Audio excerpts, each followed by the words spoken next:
Assalamualaikum warahmatullahi wabarakatuh. Bismillah, alhamdulillah, allazi faradal hajja liman istata'a ilaihi sabila. Allahumma salli wa sallim wa barik ala sayyidina wa habibina Muhammad, basyira wa nadhira. Allahumma arzuqna ziyaratal haramain syarifain, warzuqna hajjan mabrura, wa sa'yan mashkura, wa zamban maghfura, wa amalan salihan maqbula, wa tijaratan lan tabur. Kita mulai dengan manasik umrah. Umrah itu bisa dilaksanakan kapan saja, kecuali pada hari-hari tertentu, pada saat di Arafah, di Musdalifah atau di Mina, dan termasuk hari-hari tasyrik itu tidak dilaksanakan yang namanya umrah. Nah, dalam pelaksanaan haji ada 3 bentuk, yaitu haji ifrad, haji qiran, haji tamattu. Haji ifrad itu adalah melaksanakan haji dulu, baru dibarengi dengan umrah. Dan ini tidak dikenakan namanya dam atau menyembelih kambing. Cuma berpakaiannya itu agak lama.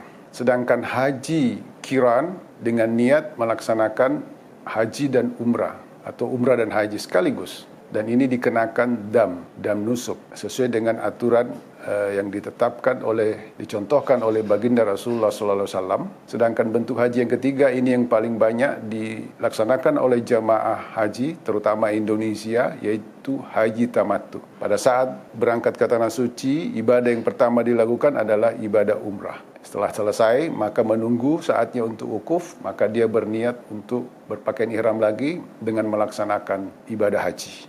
Artinya umrah dulu baru haji. Ini juga dikenakan dam nusuk.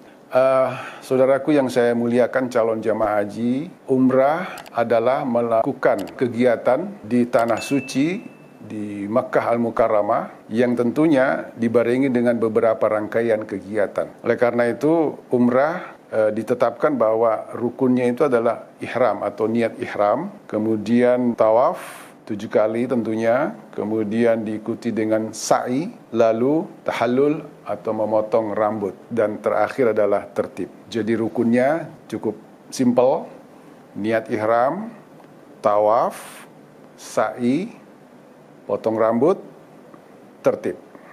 Tertib itu artinya tidak boleh tertukar. Nanti kalau sampai di Mekah, sa'i dulu baru tawaf, tentu tidak boleh.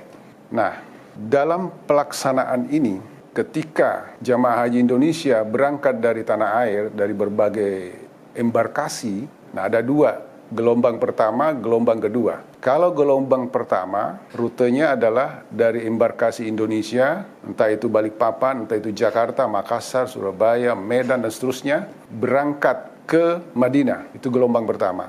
Jadi pesawatnya dari Indonesia ke Madinah. Di Madinah melaksanakan salat arba'in, dan pada saat dia mau berangkat ke Mekah, maka dia mandi ihram di hotel, kemudian memakai pakaian ihram, tentunya setelah itu dia sholat sunat ihram. Boleh seperti itu. Lalu niatnya nanti ketika dia berada di Bi'ru Ali atau Zulhulaifah. Jadi berangkat dari hotel dengan pakaian yang ihram yang lengkap, lalu sekitar 25 km dari kota Madinah menuju Mekah, singgah di Bi'ru Ali untuk berniat umrah.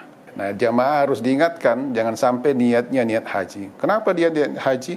Ya dari dulu saya nyetornya ONH, ongkos naik haji. Jadi niatnya itu haji melulu. Nah, padahal salah. Tadi saya katakan kalau kita melaksanakan salah satu bentuk haji yang namanya tamattu, maka pelaksanaan ibadah yang harus pertama kita lakukan adalah ibadah umrah. Jadi ketika berada di Masjid Zulhulaifah, kalau di situ mau melaksanakan sholat sunat ihram, boleh, karena di hotel tidak melakukan, nanti di Bi'ru Ali juga bisa melaksanakan sholat sunat ihram. Tapi kalau sudah sholat sunat ihram di hotel, berarti di Masjid Bi'ru Ali tinggal sholat tahiyatul masjid aja. Setelah sholat 2 rakaat itu, entah itu tahiyatul masjid, entah itu sholat sunat ihram, maka duduk dengan baik, beristighfar, karena itu sudah melakukan perjanjian dengan niat nawaitul umrah lillahi ta'ala, atau yang biasa populer labbaik Allahumma umratan wa ahramtu biha. Nah, tentu di dalam hati harus diniatkan, sengaja saya datang kepadamu ya Allah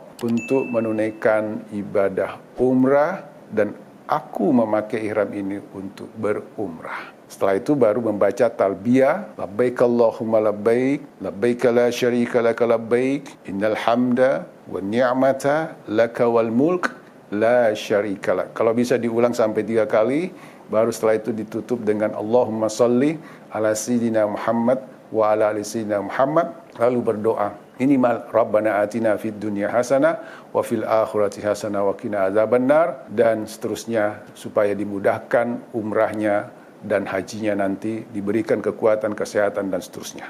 Nah, itu yang diniatkan orang yang melaksanakan haji tamattu dengan niat umrah. Nah, bagi orang yang membadalkan haji, maka tentu niatnya diniatkan dengan nama yang dibadalkan, yang diganti. Umpamanya anaknya sudah pernah haji, lalu menggantikan orang tuanya, labbaik Allahumma umratan, disebut namanya orang tuanya, wa ahramtu biha. Nah, seperti itu. Itu bagi yang mengganti, namanya badal haji. Nah, setelah itu baru dia naik ke mobil sesuai dengan rombongan dan berangkat menuju Mekah. Dalam perjalanan tentunya diselingi dengan berbagai macam bentuk zikir dan perbanyak baca talbiyah. Tentu ada doa-doa yang sudah disiapkan pada saat memasuki wilayah kota suci Mekah. Ada doanya, kemudian sampai di Mekah baru masuk ke hotel untuk istirahat. Dan satu yang harus dijaga, ketika berniat berpakaian ihram, maka harus dipahami ada larangan-larangan yang tidak boleh dilanggar oleh orang yang sedang berihram. Larangan tersebut ada khusus untuk pria, ada khusus untuk wanita, dan larangan pria dan wanita. Saya sebutkan, umpamanya pria itu intinya tidak boleh memakai pakaian berjahit. Nanti pakaiannya adalah pakaian 2 lembar tadi, bagian bawah, bagian atas, tidak boleh pakai celana dalam.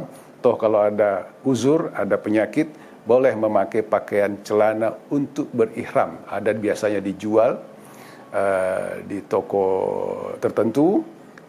Bagi bapak-bapak boleh memakai celana untuk orang berihram. Celana itu dibuat tanpa ada jahitan. Siapa tahu ada penyakitnya berkaitan dengan masalah zakar bagi laki-laki. Nah, berikut tidak boleh memakai kaos kaki, artinya kaki itu tidak boleh ditutup, pakai sepatu, dan kepala. Jadi intinya laki-laki, kepala sama kaki tidak boleh ditutup. Pakai payung boleh, tapi kalau pakai karton lalu diletakkan di kepala, itu tidak boleh, harus berjarak. Itu yang paling pokok bagi laki-laki. Satu, tidak boleh memakai pakaian berjahit. Lalu ikat pinggangnya ada jahitannya, tidak ada masalah, karena itu bukan pakaian pokok. Tas gantungannya juga di leher ada jahitannya, tidak ada, karena itu bukan pakaian tas gantungan. Nah, ingat, yang tidak boleh ditutup kepala bagi laki-laki dan kaki tidak boleh ditutup.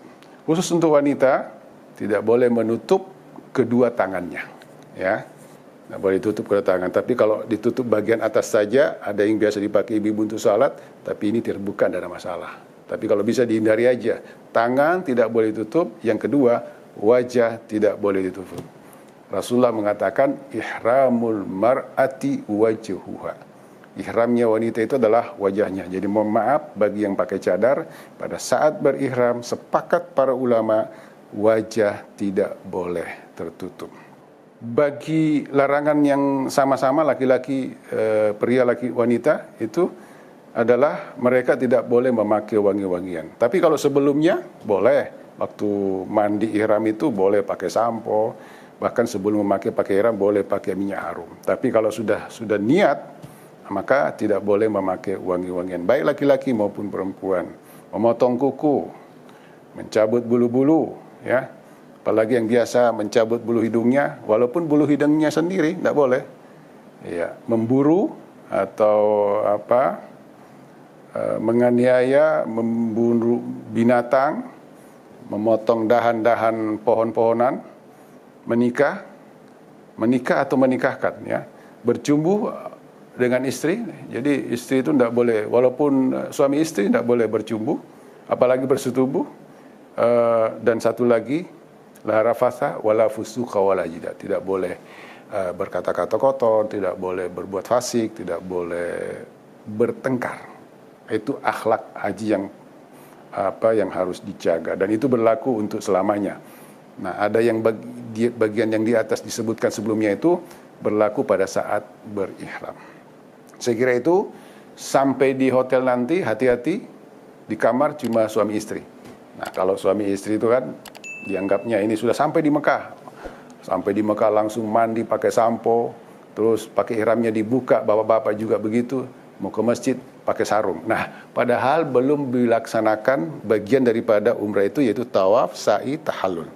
Nah, jadi tinggal menunggu komando dari ketua rombongan atau pembimbing ibadah haji, jam berapa kita harus kumpul di lobi untuk sama-sama pergi ke Masjidil Haram, dan di sana kita melaksanakan tawaf 7 kali.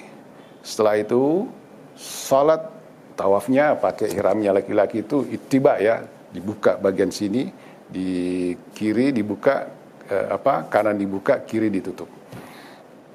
Ketika mau salat ditutup semuanya, sholat sunat di belakang makam Ibrahim, sholat sunat tawaf.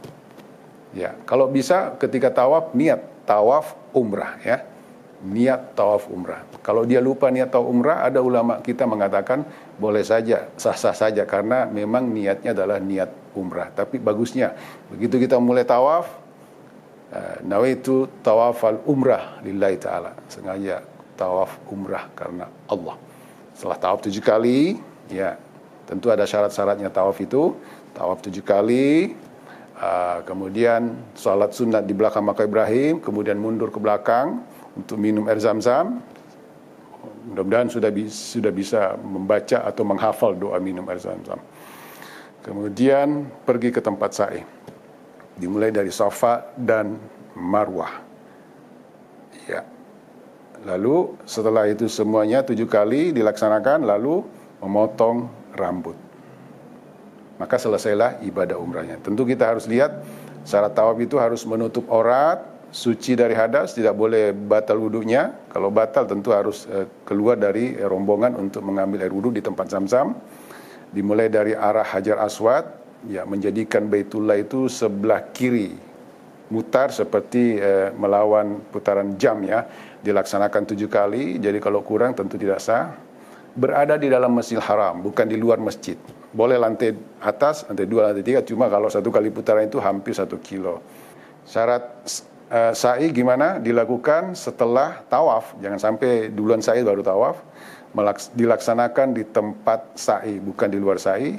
Dilakukan 7 kali, dan dimulai dari Safa, Marwah, bukan dari Marwah ke Safa. Setelah itu baru tahallul. Tahallul itu artinya salah satu rukun umrah adalah memotong rambut, yaitu mencukur. Ada 2, at-taksir, hanya 3 helai, bisa juga at-tahlik, gundul semuanya ya. Tapi ibu-ibu jangan usah gundul ya, cukup 3 helai. Bapak-bapaknya disunahkan ya kalau bisa gundul ya. Tapi kalau enggak, 3 helai juga sudah sah. Paling sedikit menggunting 3 helai rambut. Saya kira itu, mudah-mudahan pelaksanaan umrahnya makbulah, dan pada saat selesai rangkaian ini maka selesailah umrahnya, tinggal menunggu pelaksanaan ibadah haji mendekati wukuf nanti. Dan antara umrah dan haji, jamaah bisa melaksanakan tawaf sunnah. Iya, tawaf sunnah itu tidak perlu pakai ihram, pakaian biasa. Cuma sejak pandemi ini masih diberikan peraturan katanya kalau mau tawaf di pelataran harus berpakaian ihram. Jadi banyak orang pakai ihram tapi pakai celana dalam. Boleh nggak itu? Ya karena aturannya begitu ya enggak apa-apa. Boleh pakai ihram, karena syaratnya tidak boleh tawaf di pelataran. Kalau pakaian biasa boleh tawaf sunnah tapi di lantai 1, 2, dan itu jaraknya hampir 1 kilo 1 kali putaran. Berarti kalau 7 ya hampir 7 kilo, agak capek gitu ya. Nah, atau pakai kereta. Tapi kalau di bawah bisa lebih cepat, apalagi orangnya agak sepi dekat Ka'bah, semakin cepat. Saya kira itu mudah-mudahan ada manfaatnya, dan semoga sehat afiat, jaga akhlaknya supaya menjadi haji mabrur. Billahi taufiq wa sadah, minallahi musta'an. Wassalamualaikum warahmatullahi wabarakatuh.